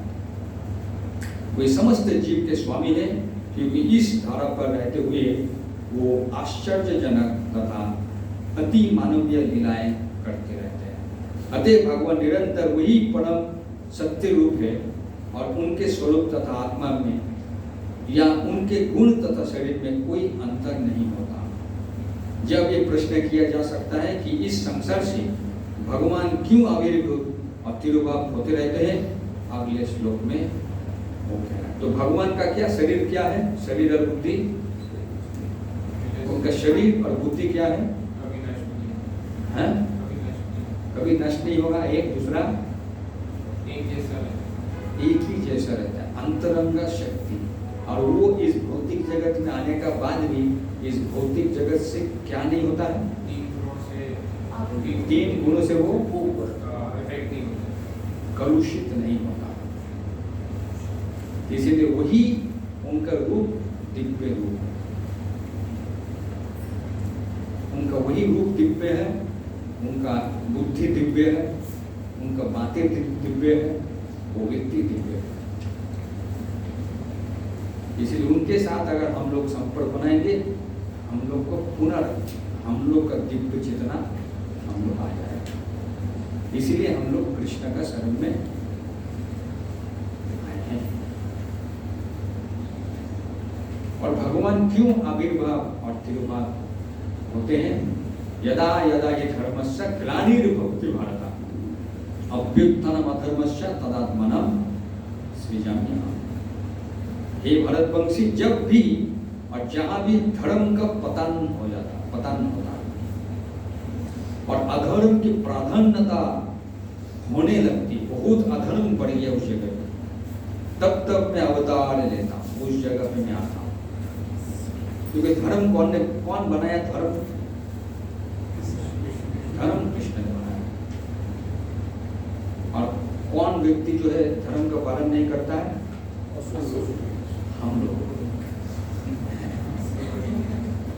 हम लोग पालन नहीं करते, तब हम लोग इस भौतिक जगत में हैं। अगर पालन करता तो भगवान का पास रहते, तो हम लोग पालन नहीं किया, तब भगवान आता है धर्म को स्थापना करने, तब हमारा पास कृष्ण आया, भाई भक्ति करो, भक्ति करो। यहाँ पर सृजामि शब्द महत्वपूर्ण है। सृजामि सृष्टि के अर्थ में नहीं प्रयुक्त हो सकता, क्योंकि पिछले श्लोक के अनुसार भगवान के स्वरूप या शरीर की सृष्टि नहीं होती, क्योंकि उनके सारे स्वरूप शाश्वत रूप से विद्यमान रहने वाले हैं। अतः सृजामि का अर्थ है कि भगवान स्वयं यथारूप में प्रकट होते हैं, वही यथारूप में प्रकट होते हैं। इसलिए भगवत गीता यथारूप, यथारूप भगवान प्रकट होते हैं। यद्यपि भगवान कार्यक्रम अनुसार अर्थात ब्रह्मा के एक दिन में 7वें मनु के 28वें युग में द्वापर के अंत में प्रकट होते हैं। तो इसीलिए बोल रहे हैं ब्रह्मा जी का एक दिन में 7वें मनु 28वें युग, मतलब युग साइकिल चल रहा है। ब्रह्मा जी का एक दिन में कितना मनु रहता है? 14। और 14 मनु कितना साइकिल घूमता है? 71 युगा साइकिल घूमता है। तो 71 युगा साइकिल्स में 28 युगा साइकिल में द्वापर का अंतिम में कृष्ण प्रकट, ये फॉर्मूला फिक्स्ड है। किंतु वे इस नियम का पालन करने के लिए बाध्य नहीं है। कृष्ण कभी भी आ सकता है, क्योंकि वे स्वेच्छा से कर्म करने के लिए स्वतंत्र है। अतः जीव भी अधर्म की प्रधानता तथा धर्म का लोप होने लगता है तो वो स्वेच्छा से प्रकट होते हैं। तो कभी भी सोचिए अधर्म बहुत बढ़ गया जीव में। वेद एक समय में लोग वेद पाठ करता था, वेद का नियम पाठ करते थे। धीरे धीरे लोग वेद पाठन भी खत्म हो गया, वेद पाठ करना खत्म हो गया, मतलब पालन भी खत्म हो गया। तो जाने नहीं पा रहा है आजकल शास्त्र में क्या है, तो जाने नहीं पा रहा है, तो पाठन नहीं हो तो पालन नहीं है, तो अधर्म करना चालू किया। अधर्म करने चालू होता है तब कृष्ण कभी भी प्रकट हो सकता है। धर्म के नियम वेदों में दिए हुए हैं और यदि इन नियमों का पालन में कोई त्रुटि आती है तो मनुष्य अधार्मिक हो जाता है। श्रीमद् भागवतम में बताया गया है कि ऐसे नियम भगवान के नियम हैं। केवल भगवान ही किसी धर्म की व्यवस्था कर सकते हैं। वेद भी मूलतः ब्रह्मा के हृदय में से भगवान द्वारा उच्चरित माने जाते हैं। अतः धर्म के नियम भगवान के प्रत्यक्ष आदेश है। धर्मम तु साक्षात भगवान। भगवद गीता में आदोपंत इन्हीं नियमों का संकेत है। वेदों के उद्देश्य परमेश्वर के आदेश अनुसार ऐसे नियमों को स्थापना करना है और गीता के अंत में भगवान स्वयं आदेश देते हैं कि सर्वोच्च धर्म उनकी शरण ग्रहण करना है। तो भगवद गीता में वेद में बोला कि वेद पाठन करना चाहिए, लास्ट में कृष्ण बोल रहा है वेद को हटाओ, डायरेक्ट मेरे को शरण करो। क्योंकि वेद का पाठन करने से क्या एक असुविधा हो सकता है, भगवान को जानना है मुश्किल है। क्योंकि वेद पाठन करने के बाद भगवान को जानने का असुविधा क्या होगा, कर्म कांड में फंस जाएगा। ये करो तो ये मिलेगा, ये करो तो ये मिलेगा, ये करो तो ये मिलेगा। कर्म कांड में फंस गया मतलब वो व्यक्ति का क्या होगा, ये संसार में फंस गया। इसीलिए कृष्ण वेद को भी हटा देगा, डायरेक्ट मेरे पास शरण लगा। क्योंकि इसमें चांसेस है कि थोड़ा सा मिल गया मतलब उसको लोभ मिल जाएगा। अरे मैं पाठ किया, फॉर्मूला आ गया तो घर मिल गया, ये मिल गया, और मुझे कहाँ जाना है, इधर ही रहता।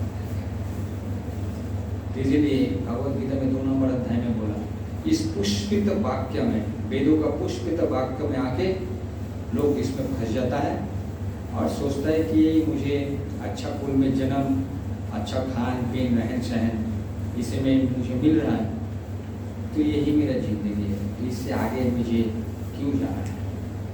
तो पुष्पित वाक्य भाषा वेदों का, उसमें अलंकार भाषा में लोग फंस जाते। वैदिक नियम जीव के पूर्ण शरणागति की ओर अग्रसर कराने वाले हैं और जब भी असुर द्वारा इन नियमों में व्यवधान आता है तभी भगवान प्रकट होता है, असुर के इसको रोक देता है। श्रीमद् भागवत पुराण से हम जानते हैं कि बुद्ध कृष्ण के अवतार है, जिनका प्रादुर्भाव उस समय हुआ जब भौतिकतावाद का बोलबाला था और भौतिकतावादी लोग वेदों को प्रमाण बनाकर उसकी आड़ ले रहे थे। यद्यपि वेद में विशिष्ट कार्य के लिए पशु बलि के नियम विषय में कुछ सीमित विधान थे, किंतु आसुरी वृत्ति वाले लोग वैदिक नियमों का संदर्भ दिए बिना पशु बलि को अपनाए हुए थे। भगवान बुद्ध इस अनाचार को रोकने तथा अहिंसा के वैदिक नियम को स्थापना करने के लिए अवतरित हुए। अतः भगवान के प्रत्येक अवतार का विशेष उद्देश्य होता है और उन सब का वर्णन शास्त्र में हुआ। एक समय में शास्त्र में पशु बलि करना चाहिए, काली को पूजा देना चाहिए। अमावस्या का तिथि में एक समय में वो पशु को काट के खा सकता है और उसमें लिखा मांस, तुम मेरे को काट रहे अगले जन्म में तुम मुझे खाएगा। धीरे धीरे क्या है वो सिस्टम अमावस्या में क्यों खाना है, प्रत्येक दिन खाएंगे। तो ऐसे करके इतना ज़्यादा मात्रा में पशु को हत्या होना चालू हो गया वेद का नाम लेके, तब बुद्ध ने आया। भगवान को आना पड़ता है, हम वेद को नहीं मानते, तुम मुझे मानो। तो उन्होंने अहिंसा ये परम धर्म माना, उसी में अहिंसा चालू किया ताकि उस समय में लोग वेद का पाठ करना साइड करके, वेद को तो वेद में तो बोला है एक दिन खाना है, अरे एक दिन क्यों खाएंगे, डेली खाएंगे। तो वो वेद को बोला कि वेद को मानो। इसीलिए किसी विशेष उद्देश्य के लिए कृष्णा इस भौतिक जगत में अवतरित होते हैं। इसलिए हम लोग को भगवत गीता के सिद्धांत अर्जुन से कहे गए थे, अतः वो किसी भी महापुरुष के प्रति हो सकते थे, क्योंकि अर्जुन संसार के अन्य भोगों के सामान्य पुरुष को अपेक्षा अधिक जागरूक था। 2 और 2 मिलकर 4 होते हैं। ये गणितीय नियम प्राथमिक कक्षा के विद्यार्थी के लिए उतना ही सत्य है जितना ही उच्च कक्षा के विद्यार्थी के लिए। तो भी गणित उच्च स्तर तथा निम्न स्तर का होता है। अतः भगवान प्रत्येक अवतार में एक जैसे सिद्धांतों की शिक्षा देते हैं जो परिस्थितियों के अनुसार उच्च या निम्न प्रतीत होते हैं। जैसा कि आगे बताया जाएगा, धर्म के उच्चतर सिद्धांत तो चारों वर्णाश्रम के स्वीकार करने से प्रारंभ होते हैं। अवतार के एकमात्र उद्देश्य सर्वत्र कृष्ण भावनामृत को उत्खातित करना है। परिस्थिति के अनुसार ये भावनामृत प्रकट तथा अप्रकट होता है। तो कृष्णा परिस्थिति का मुताबिक आते हैं जाते हैं। परिस्थिति उस समय में क्या बहुत पशु हत्या हो रहा था, तब बुद्ध ने आया। किस लिए आते हैं? धर्म संस्थापन, परित्राणाय साधूनां विनाशाय दुष्कृतां धर्म संस्थापनार्थाय संभवामि युगे। मुझे क्यों आना पड़ता है? भक्तों का उद्धार करने, दुष्टों को विनाश करने तथा धर्म को फिर से स्थापना करने के लिए मैं हर युग में प्रकट होता हूँ। भगवत गीता के अनुसार साधु पवित्र पुरुष कृष्ण भावना भावित व्यक्ति है। आधार्मिक लगने वाला व्यक्ति में भी यदि पूर्ण कृष्ण चेतना है तो उसे साधु समझना चाहिए। कृष्ण चेतना है। दुष्कृता उन व्यक्तियों के लिए आया है जो कृष्ण भावनामृत की परवाह नहीं करते। ऐसे दुष्कृता या उपद्रवी, मूर्ख तथा अधम व्यक्ति कहलाता है, भले ही वो सांसारिक शिक्षा से विभूषित क्यों ना हो। इसके विपरीत यदि कोई 100% कृष्ण भावनामृत में लगा रहता है तो कोई विद्वान या सांस्कृतिक ना भी हो फिर भी वो साधु माना जाता है। जहाँ तक अनिश्वरवादियों का प्रश्न है, भगवान के लिए आवश्यक नहीं है कि उनके विनाश के लिए उस रूप में अवतरित हो जिस रूप में वो रावण तथा कंस का वध करने के लिए हुए थे। भगवान के ऐसे अनेक अनुचर हैं जो असुरों को संहार करने में सक्षम है, किंतु भगवान तो अपने उन निष्काम भक्त को तुष्ट करने के लिए विशेष रूप से अवतार लेते हैं जो असुर द्वारा निरंतर तंग किए जाते हैं। असुर भक्त को तंग करता है, भले ही वो उसका सगा संबंधित होना हो। यद्यपि प्रहलाद महाराज हिरण्यकश्यप के पुत्र थे किंतु तो भी वो अपने पिता द्वारा उत्पन्नित थे। इस प्रकार कृष्ण की माता देवकी यद्यपि कंस की बहन थी, अपना परिवार, किंतु उन्होंने तथा उनके पति वसुदेव को इसलिए दंडित किया गया था क्योंकि उनसे कृष्ण को जन्म लेना था। अतः भगवान कृष्ण मुख्यतः देवकी के उद्धार करने के लिए प्रकट हुए थे, कंस को मारने के लिए नहीं। किंतु ये दोनों कार्य एक साथ संपन्न हो गए। अतः ये कहा जाता है कि भगवान भक्त के उद्धार करने तथा दुष्ट असुरों को संहार करने के लिए विभिन्न अवतार कृष्णा लेता है। किस लिए आता है? बार बार जन्म ले रहा है, अंतरंग शक्ति से लेता है।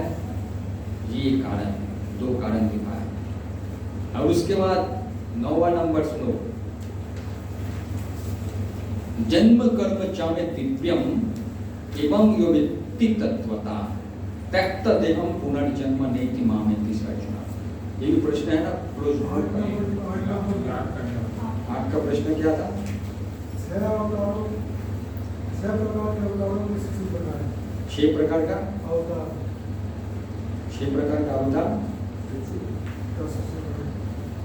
सेकंड लास्ट में पहला पैराग्राफ में दिया हुआ है। 6 प्रकार का अवतार दिया हुआ था क्या? बस वो पढ़ते रहिएगा, उसमें तात्पर्य में पढ़िएगा, उसमें सब दिया रहेगा, गुणावतार, लीलावतार, ये अवतार, सब अवतार का बारे में आपको उसका सूचना अवतार के बारे में है। ये 6 तरह के जो अवतार है उसका डिटेल में बोलते हैं। डिटेल का बोलने का भी टाइम चला जाएगा। वो 6 अवतार जो है उसमें दिया हुआ, उसमें पढ़ते रहिए। ये श्लोक है हम लोग का। ये श्लोक जो है हम लोगों का है 9 नंबर, याद करना है। जन्म कर्म चामे दिव्यम एवं यो व्यक्ति तत्वता त्यक्ता देहम पुनर्जन्म नैति मामेति स्वर्जुना।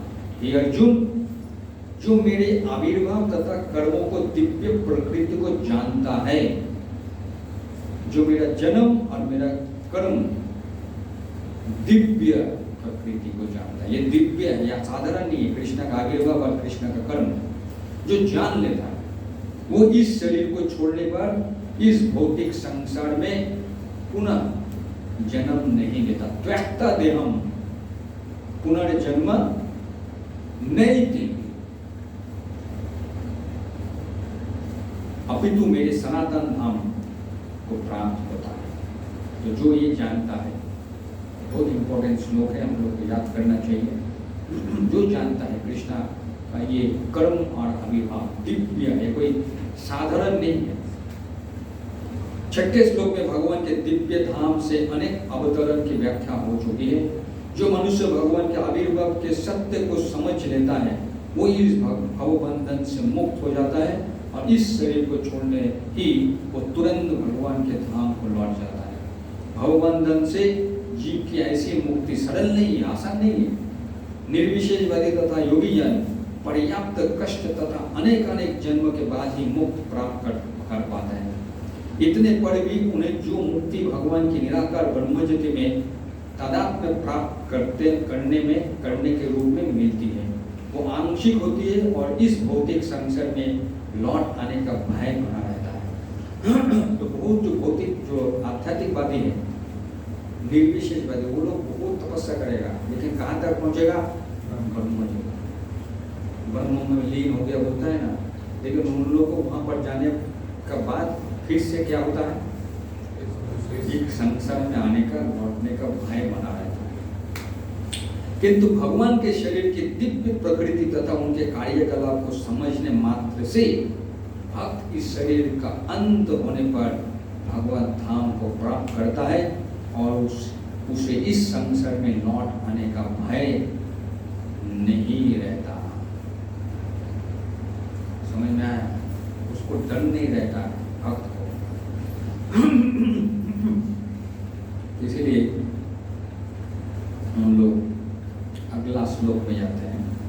हम लोग को भय नहीं लगता। इस भौतिक जगत का हम लोगों का परिस्थिति क्या है? बीत रागा भय क्रोधा मनमया मामोपाश्रिता भयोगो ज्ञानो तपसा पूता मद भाव मानता। आसक्ति, भय तथा क्रोध से मुक्त होकर मुझ में पूर्णतया तन्मय होकर मामोपाश्रिता, कृष्ण को ना मेरे पे आश्रिता, सीधा बोलो। कोई अगर भगवत गीता पढ़ेगा तो अगर हो सकता है कोई भौतिक बदिया का लिखेगा मामोपाश्रिता, उसको आंसर हो सकता है कि दूसरा कोई बोलेगा। कृष्ण बोल रहे मामोपाश्रिता, मेरे पर आश्रित करो। लेकिन कोई अगर परंपरा में अगर नहीं रहेगा, इसका अर्थ कोई दूसरा बताएगा। तो आसक्ति, भय तथा क्रोध से मुक्त होगा, क्योंकि हम लोग इस भौतिक जगत में आ गया, आसक्ति हो गया, आसक्ति से भय आ गया, भय से क्रोध हो गया। मुझ में पूर्णतया तन्मय होकर और मेरी शरण में आकर बहुत से व्यक्ति भूतकाल में बहुवा ज्ञान पूता मद भाव भागत। समझना चाहिए। हाँ क्या क्वेश्चन है? श्रद्धा से प्रेम तक के 8 चरणों की सूची पर। हाँ तो इसमें पढ़ेंगे तो इसमें आएगा, तात्पर्य में आएगा। तो कृष्ण क्या बोले, मुझ में पूर्णतः तन्मय होकर मेरे शरण में आकर बहुत से व्यक्ति भूतकाल में, मतलब आज ये 2024 है, मतलब लाखों साल पहले भी ये लोग फंस गए थे, भौतिक जगत में आसक्ति हो गया था, वो भी कैसे मुक्त हो गया, कृष्ण के बारे में ज्ञान मिला, क्योंकि ये करोड़ों साल में पुरानी ज्ञान है भगवत गीता। वो भी भगवत गीता का समझ में आया, वो भी भगवत गीता पढ़े समझ में आया, वो भी अपने आप को इस ज्ञान से पवित्र होगी, पवित्र कर लिया। इस प्रकार से वो उन सबों ने मेरे प्रति दिव्य प्रेम को प्राप्त किया है। करोड़ों करोड़ों साल से ये चलते आ रहा है पुरानी चीज। तो जैसे कि पहले कहा जा चुका है, विषय के आसक्त व्यक्ति के लिए परम सत्य के स्वरूप को समझ पाना अत्यंत कठिन है। सामान्यतया जो लोग देहात्म बुद्धि में आसक्त होते हैं वो भौतिक बात में इतने लीन रहते हैं कि उनके लिए ये समझ पाना असंभव सा है कि परमात्मा व्यक्ति भी है, व्यक्ति भी हो सकता है। ऐसे भौतिकवादी व्यक्ति इसकी कल्पना तक नहीं कर पाते कि ऐसा भी दिव्य शरीर है जो नित्य तथा सच्चिदानंदमय है। भौतिकवादी धारणा के अनुसार शरीर नाशवान, अज्ञानमय तथा अत्यंत दुखमय होता है। अतः जब लोगों को भगवान के साकार रूप के विषय में बताया जाता है तो उसके मन में शरीर की यही धारणा मन रहती है कि वो भी कोई शरीर होगा और खत्म हो जाता होगा। ऐसे भौतिकवादी पुरुष के लिए विराट भौतिक जगत का स्वरूप ही परम तत्व है। फलस्वरूप वो परमेश्वर को निराकार मानते हैं और भौतिकता में इतने तल्लीन रहते हैं कि भौतिक पदार्थ से मुक्ति के बाद भी अपना स्वरूप बनाए रखने के विचार से डरते हैं। क्योंकि वो देखते हैं कि इस भौतिक जगत में भी शरीर को सोचता है और वो सोच रहा है कि भविष्य में भी ऐसा शरीर प्राप्त होगा, मतलब ये शरीर में तो मुझे कष्ट भोगना पड़ रहा है, भविष्य में भी अगर शरीर मिलेगा तो शरीर में भी कष्ट मिलेगा। इसलिए वो भी सोचता है कि कृष्ण का शरीर है, वो भी कष्ट में रहता है। कृष्ण का दिव्य शरीर जो उसको समझ में नहीं आता। जब उन्हें ये बताया जाता है कि आध्यात्मिक जीवन भी व्यक्तिगत तथा साकार होता है तो वो पुनः व्यक्ति बनने से भयभीत हो उठते हैं। फिर से शरीर मिलेगा, फिर भी व्यक्ति बनूंगा, इसीलिए वो बोलते हैं कि निराकार हो जाना ही अच्छा है। कोई आकार नहीं, निराकार में तल्लीन हो जाऊंगा, क्योंकि आकार रहने से झमेला है। निराकार कोई आकार ही नहीं रहेगा तो मतलब झमेला भी नहीं रहेगा, इसीलिए निराकार बदे ऐसा सोचो। निराकार सुनने में तदाकार होना पसंद करते हैं। सामान्यतया वो जीवों की तुलना समुद्र के बुलबुला से करते हैं जो टूटने पर समुद्र में ही लीन हो जाते हैं। तो टूटने पर समुद्र में लीन हो जाएगा। पृथक व्यक्तित्व से रहित आध्यात्मिक जीवन की ये चरम सिद्धि है। ये जीवन की भयावह अवस्था है जो आध्यात्मिक जीवन के पूर्ण ज्ञान से रहित है। इसके अतिरिक्त ऐसे बहुत से मनुष्य जो आध्यात्मिक जीवन को तनिक भी नहीं समझ पाते, कितना जीव है। उनके वादों तथा दार्शनिक चिंतन के विविध विसंगतियों से परेशान होकर वो उब उठते हैं या क्रुद्ध हो जाते हैं और मूर्खतावश ये निष्कर्ष निकालते हैं कि परम कारण जैसा कुछ नहीं, क्योंकि परेशान हो गया इस भौतिक जगत में और इतना तो उल्टा पुल्टा उनको ज्ञान दिया और परेशान हो गया, इसलिए वो उब जाता है, मूर्ख। तो लास्ट में बोलता है कि शून्य है सब कुछ, प्रत्येक वस्तु अंततः शून्य है, वही सोचना चाहते हैं। ऐसे लोग जीवन की रंगन अवस्था में होते हैं। कुछ लोग भौतिकता में इतने आसक्त रहते हैं कि वो आध्यात्मिक जीवन की ओर कोई ध्यान नहीं देते और कुछ लोग तो निराशावास सभा प्रकार के आध्यात्मिक चिंतन से क्रुद्ध होकर प्रत्येक वस्तु पर अविश्वास करने लगते हैं। विश्वास किसी के ऊपर नहीं रखता, क्योंकि ऐसा लोग ऐसा बोलता है, उसमें भी आनंद नहीं मिल रहा है तो विश्वास ही छोड़ देता। मतलब आध्यात्मिक कोई भी व्यक्ति थोड़ा उल्टो ऐसे समझाता है, उसके ऊपर भी विश्वास चला जाता है। इस अंतिम कोटि के लोग किसी न किसी मादक वस्तु का सहारा लेते हैं और उनके मति विभ्रम की कभी कभी आध्यात्मिक दृष्टि मान लिया जाता है। तो वो लोग सोचता है कि शायद यही आध्यात्मिक चीज है, वो गांजा खाएगा, मादक ये करेगा, लोग सोचेगा यही शायद आध्यात्मिक ये है। मनुष्य को भौतिक जगत के प्रति आसक्ति के तीनों अवस्थाओं से छुटकारा पाना होता है, यही आध्यात्मिक जीवन की उपेक्षा, आध्यात्मिक साकार रूप का भय तथा जीवन की हताशा से उत्पन्न शून्यवाद की कल्पना। तो आसक्ति का कारण ये सब चीज आ रहा है कि एक स्टेज बता रहा है। जीवन की इन तीनों अवस्थाओं से छुटकारा पाने के लिए प्रामाणिक गुरु के निर्देशन में भगवान की शरण ग्रहण करना और भक्तिमय जीवन के नियम तथा विधि विधानों के पालन करना आवश्यक है। प्रामाणिक गुरु जो परंपरा में है, उसके पास अगर कोई व्यक्ति आएगा तब वो व्यक्ति ये सब झमेला से छुटकारा पा सकता है। नहीं तो हम लोग शून्यवाद, निराकारवाद, निर्विशेषवाद ये सब में फंस जाएंगे। इसी के लिए कैसे मुक्त होंगे? कोई प्रामाणिक गुरु हमारा जीवन में आएगा, वो बोलेंगे ये भक्तिमय जीवन क्या है, इसका विधि नियम हम लोग पालन करते हैं, तब हम लोग का रास्ता खुल जाता है। तो भक्तिमय जीवन की अंतिम अवस्था भाव के दिव्य ऐश्वर्य है। यदि क्या बोला ये जो है आदो श्रद्धा तथा साधु संघा तथा भजन क्रिया तथा अनर्थ निवृत्ति तथा शाश्वत निष्ठा रुचि अध्यास स्थित, रुचि का बाद आएगा आसक्ति, आसक्ति का बाद भाव, भाव का बाद प्रेम। तो ये जो है हम लोगों का 8 स्टेज जो है हम लोग कैसे आध्यात्मिक जीवन में प्रगति कर सकते हैं। तो नहीं तो क्या निराशावाद, भौतिकवाद, शून्यवाद, निराकारवाद ये सब में फंस जाएंगे। लेकिन ये सब से मुक्त होने के लिए हमको कोई प्रामाणिक गुरु का संपर्क में आएंगे, तब समझ में आएगा वास्तविक में एक भक्तिमय जीवन क्या होता है।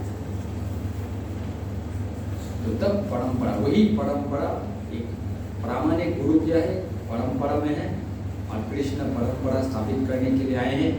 और वही प्रामाणिक गुरु का संपर्क में हम लोग आते हैं, हम लोग का लाइन क्लियर हो जाता है। हाँ, ये है आनंद का रास्ता।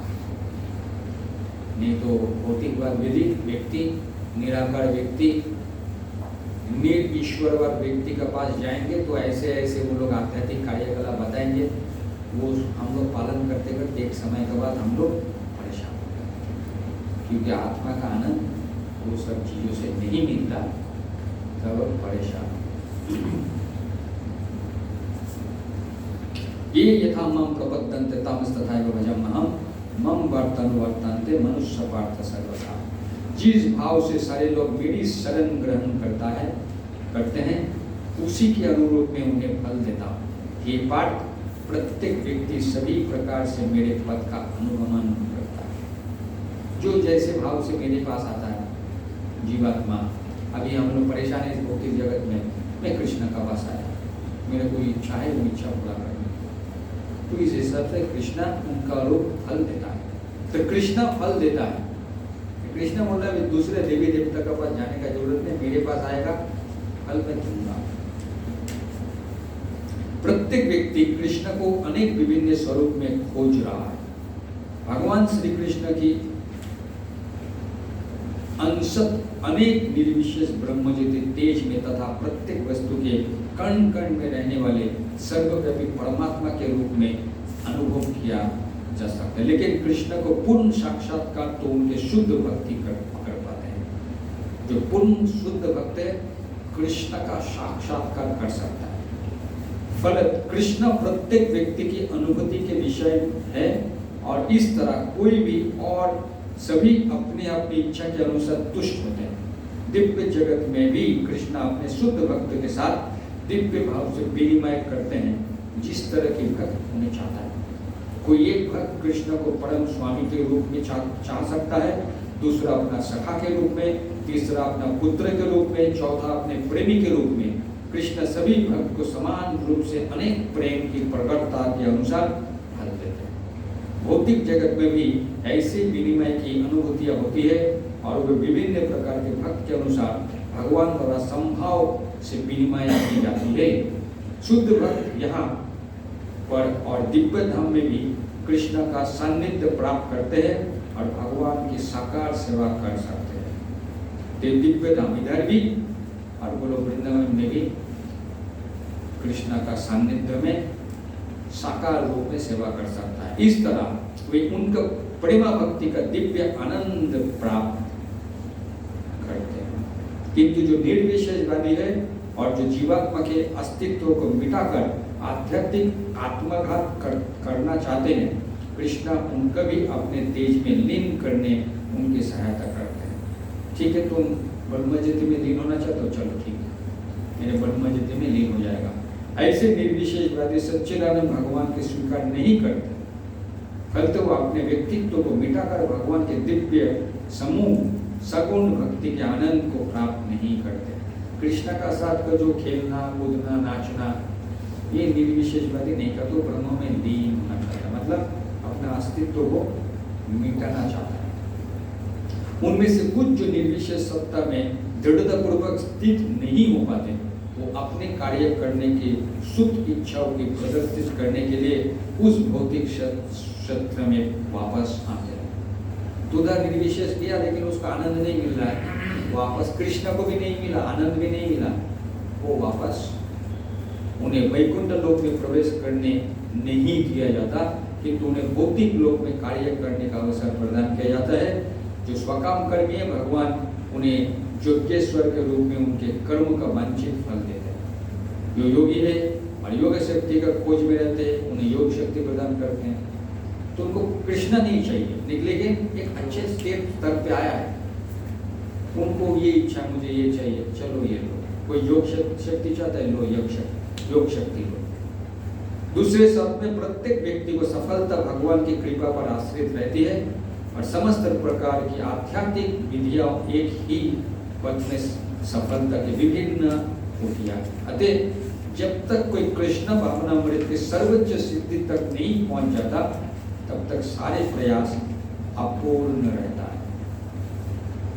तो उसको ये चाहिए, अभी कृष्ण को नहीं चाहिए, ये सब चाहिए, तो कृष्ण बोले ठीक है तुमको मिलेगा ये सब। इस संसार में मनुष्य स्वकाम कर्म में सिद्धि चाहते हैं। इस भौतिक जगत में हम लोग क्या चाहते हैं? स्वकाम कर्म में सिद्धि चाहते हैं। काम करेंगे और उसको फल मिलेगा। स्वकाम मतलब काम करेंगे, उससे उसका क्या मिलेगा, और फल को क्या करेंगे।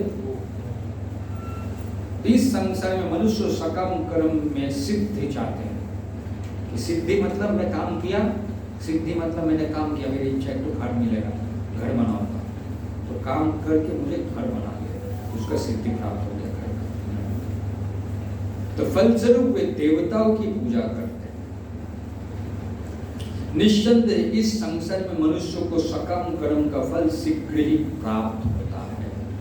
देवता को पूजा करता है, देवता का आशीर्वाद से स्वकाम फल की इच्छा पूरा करता है।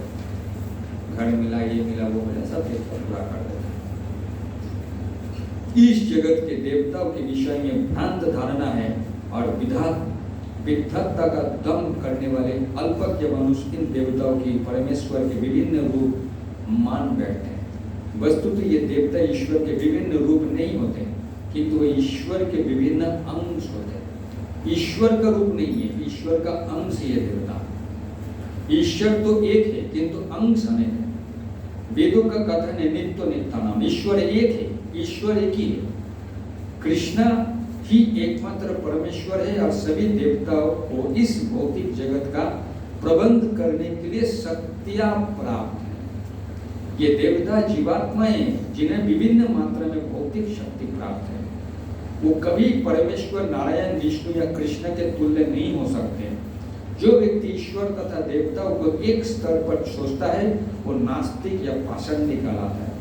यहाँ तक कि ब्रह्मा तथा शिव जी जैसे बड़े बड़े देवता भी परमेश्वर की समता नहीं कर सकते। वास्तव में ब्रह्मा तथा शिव जैसे देवताओं द्वारा भगवान की पूजा की जाती, तो भी आश्चर्य की बात है कि अनेक मूर्ख लोग मनुष्यों के नेताओं की पूजा उन्हें अवतार मानकर करते हैं।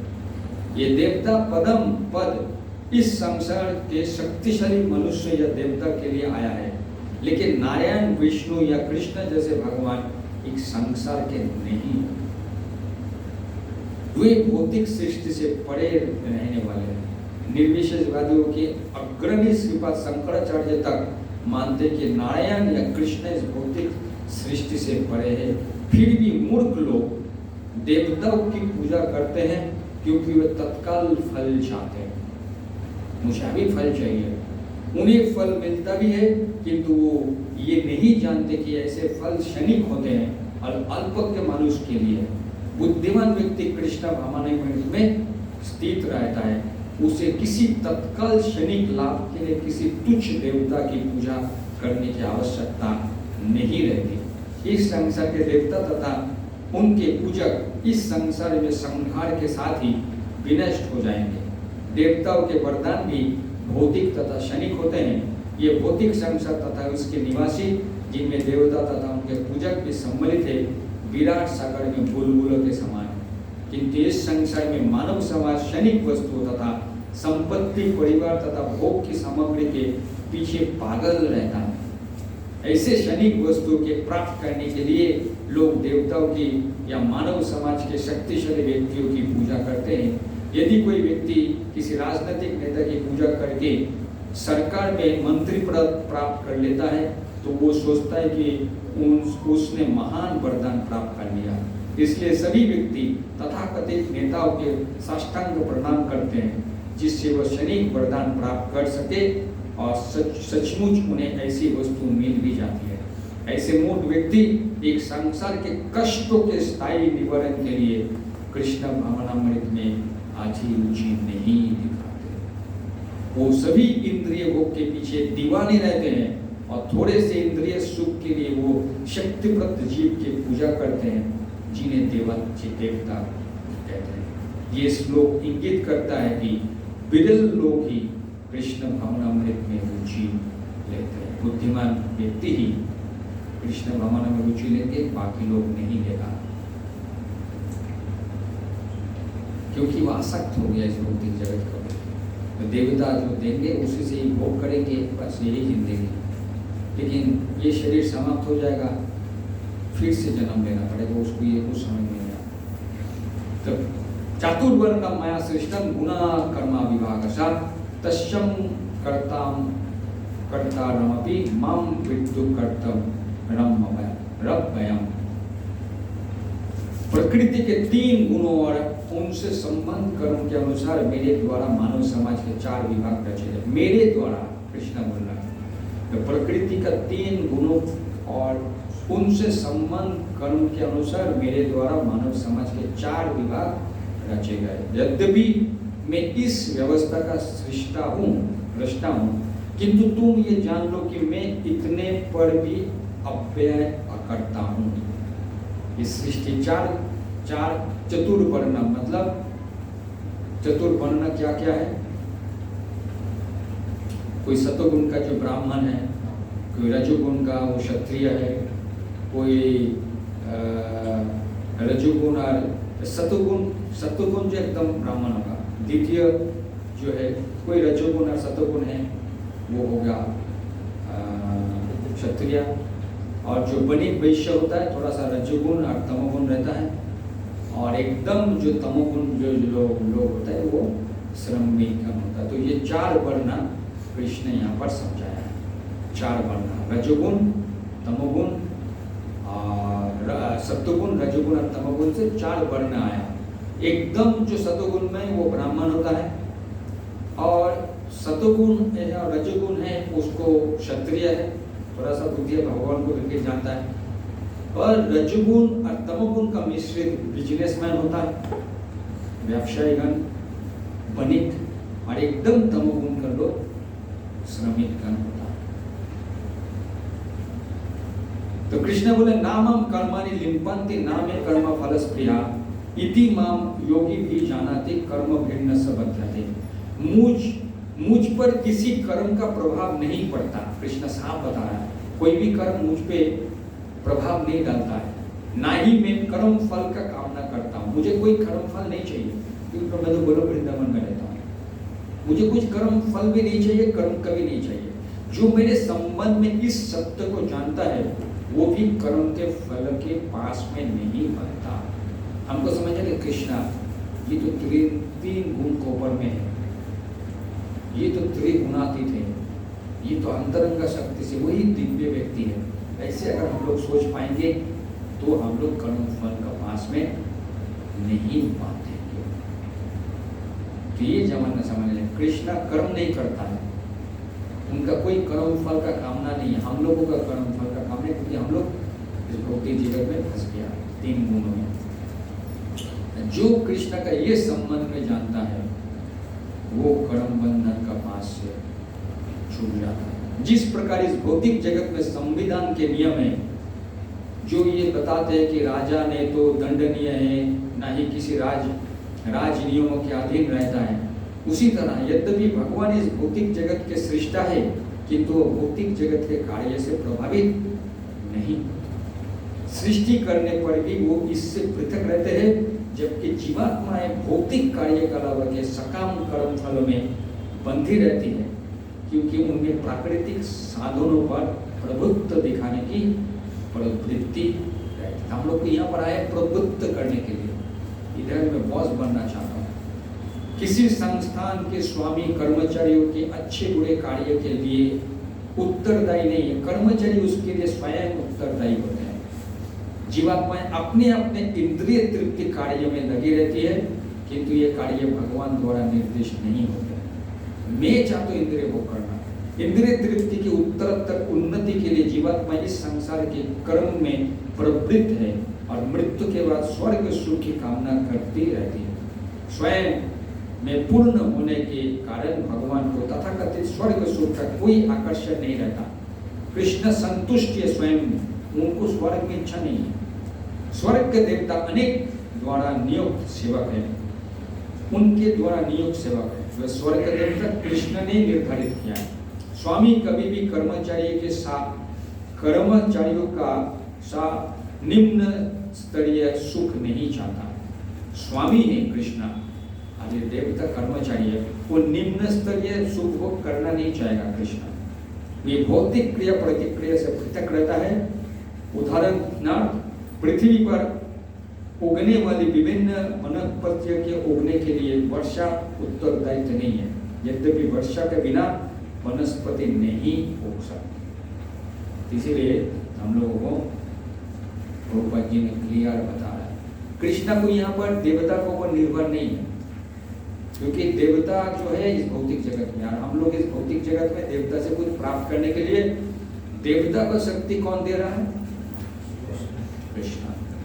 देवता जिस स्तर में सुख भोग करता है, कृष्णा कुछ नहीं जरूरत है। क्यों? उदाहरण क्या दिया, जो मालिक रहता है वो कर्मचारी का जैसा सुख भोग नहीं करना चाहता। मालिक का अपना स्तर का सुख सुविधा है, कर्मचारी का अलग अलग। इसीलिए हम लोग कंपनी में जाएंगे तो मालिक का चेयरमैन रूम खास रहेगा, और बाकी लोग भले ही डिपार्टमेंटल है लेकिन छोटा छोटा रूम है। चेयरमैन का रूम थोड़ा सा खास रहता है, बड़ा सा, तो उनका सुख सुविधा था। इसीलिए कृष्ण का अलग से सुख सुविधा, उसको इस भौतिक जगत में उसको कुछ लेना देना नहीं है, इसीलिए उसके कुछ फल चाहिए नहीं, उसका तो गोलोक वृंदावन है। एवं ज्ञात्वा कृतम कर्म पूर्वरपि मुमुक्षु भी कुरु कर्मैव तस्मात्मं पूर्वतरम कृतम।